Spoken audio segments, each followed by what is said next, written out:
भारतानं नाकेबंदी केल्यानंतर पाकिस्तानचे मोठे निर्णय, शिमला करार रद्द करण्याचा इशारा, भारतीय विमानांसाठी पाकिस्तानची हवाई हद्द बंद, भारतासोबतचा व्यापारही स्थगित.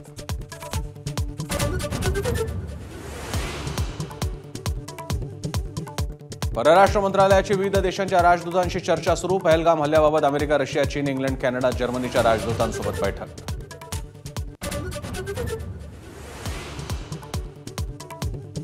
केंद्रीय गृहमंत्री अमित शाह आणि परराष्ट्र मंत्री एस जयशंकर यांनी घेतली राष्ट्रपती मुर्मू यांची भेट, पहलगाममधील हल्ल्यानंतर पाकिस्तान विरोधात घेतलेल्या निर्णयांची माहिती राष्ट्रपतींना कळवली.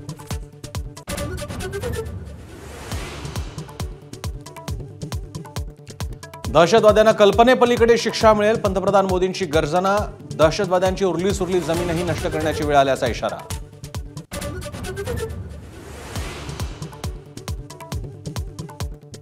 समुद्र सपाटीलगत उडणाऱ्या क्षेपणास्त्राचा वेध घेण्याची चाचणी यशस्वी, भारतीय नौदलाच्या आयएनएस सूरत युद्धनौकेच्या शिरपेचात मानाचा तुरा, पाकिस्तानची वाढत्या तणावाच्या पार्श्वभूमीवर चाचणीला महत्त्व.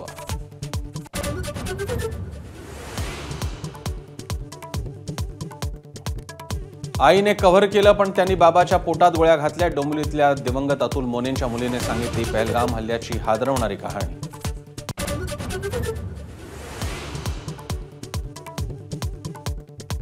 डोक्यावर गोप्रो कॅमेरा लावून असलेल्या दहशतवाद्यांनी डोळ्यासमोर बाबांना गोळी मारली, संजय लेलेंच्या मुलानं सांगितली स्वतःवर ओढवलेली आपत्ती.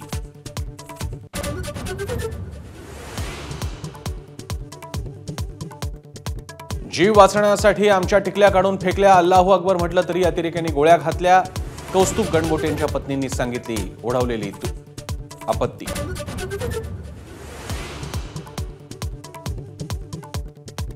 काश्मीरमध्ये अडकलेले 183 पर्यटक आज मुंबईत परतणार, एअर इंडिया आणि इंडिगोच्या विशेष विमानाचं नियोजन, संध्याकाळी 6:30 वाजता पर्यटक लँड होणार.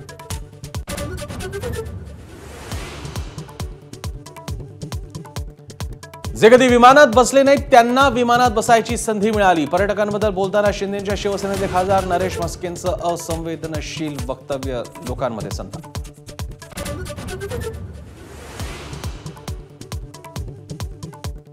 सर्वपक्षीय बैठकीसाठी व्हिडिओ कॉन्फरन्सिंगची सोय करा, ठाकरेंच्या शिवसेनेचे खासदार संजय राऊत आणि अरविंद सावंत यांची सरकारला विनंती.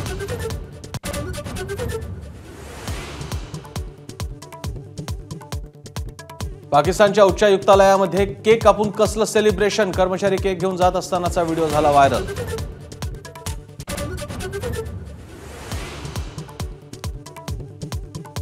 पाकिस्तानी अभिनेता फवाद खानच्या आगामी अबीर गुलाल सिनेमावर बंदी, सिनेमा प्रदर्शित होणार नाही, माहिती आणि प्रसारण खात्यातील सूत्रांची माहिती.